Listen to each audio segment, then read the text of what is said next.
नमस्कार दोस्तों, मेरे YouTube चैनल पर आपका स्वागत है। तो जानिए महाभारत के कर्ण के बारे में कई अचंभित करने वाली बातें। कर्ण एक ऐसा पात्र था महाभारत में जो देव पुत्र होने के बावजूद भी सामाजिक प्रताड़ना का सामना करना पड़ा। उसको समाज में अस्वीकार किया गया, लेकिन कर्ण ने कुरुक्षेत्र में अपने भाई पांडवों को छोड़कर कौरवों का साथ दिया। कौरवों का साथ देने के बावजूद ऐसा क्या हुआ होगा जिसके कारण कृष्ण को कर्ण का अंतिम संस्कार करना पड़ा होगा।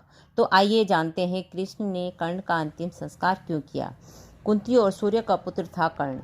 कुंती ने कर्ण को अविवाहित होते हुए जन्म दिया था। एक रथ सारथी ने कर्ण का पालन किया था, जिसके कारण कर्ण सूत पुत्र कहा जाता था।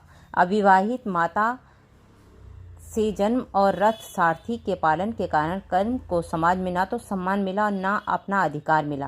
कर्ण के सूत पुत्र होने के कारण द्रौपदी, जिसको कर्ण अपनी जीवन संगिनी बनाना चाहता था, उसने कर्ण से विवाह से इनकार कर दिया।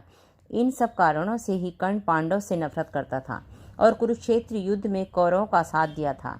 भगवान कृष्ण कर्ण की मौत का कारण बने। भगवान कृष्ण ने ही अर्जुन को कर्ण के वध का तरीका बताया।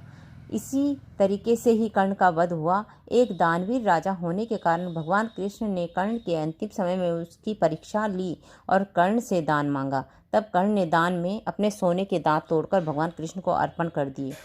इस दान वीर्यता से प्रसन्न होकर भगवान कृष्ण ने कर्ण को वरदान मांगने को कहा।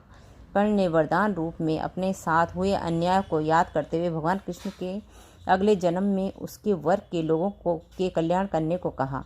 दूसरे वरदान रूप में भगवान कृष्ण का जन्म अपने राज्य लेने को मांगा और तीसरे वरदान में रूप में अपना अंतिम संस्कार ऐसा कोई करे जो पाप मुक्त हो।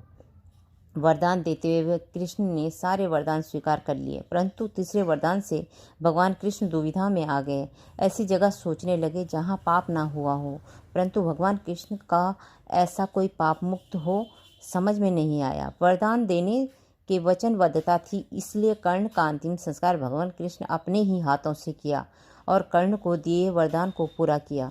इस तरह दानवीर कर्ण का अधर्म का साथ देने के बावजूद भगवान कृष्ण को कर्ण का अंतिम संस्कार कर उनको वीरगति के साथ बैकुंठ धाम भेजना पड़ा। कर्ण को गोद लेने वाले उसके माता पिता आधिरथ चाहते थे कि कर्ण विवाह करे। पिता की इच्छा विष को पूरा करने के लिए कर्ण ने रुशाली नाम की एक सूत पुत्री से विवाह किया। कर्ण की दूसरी पत्नी का नाम सुप्रिया था।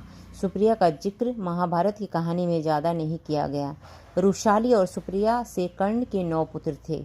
वृषसेन, वृषकेतु, चित्रसेन, सत्यसेन, सुसेन, शत्रुंजय, द्विपाद, प्रसेन और वंशसेन। कर्ण के सभी पुत्र महाभारत के युद्ध में शामिल हुए, जिनमें से 8 वीरगति को प्राप्त हो गए। प्रसेन की मौत सात्विक के हाथों हुई। शत्रुंजय, वृषसेन और द्विपाद की अर्जुन, वंशसेन की भीम, चित्रसेन, सत्यसेन और सुसेन की नकुल के द्वारा हुई मृत्यु थी। वृषकेत एकमात्र ऐसा पुत्र था जो जीवित रहा। कर्ण की मौत के पश्चात उसकी पत्नी रुशाली उसकी चिता में सती हो गई। महाभारत के युद्ध के पश्चात जब पांडव को यह बात पता चली कि कर्ण उनका ज्येष्ठ था, तब उन्होंने कर्ण के जीवित पुत्र वृषकेतु को इंद्रप्रस्थ की गद्दी सौंपी। अर्जुन के संरक्षण में वृषकेतु ने कई युद्ध भी लड़े। दुर्योधन के पैदा होते ही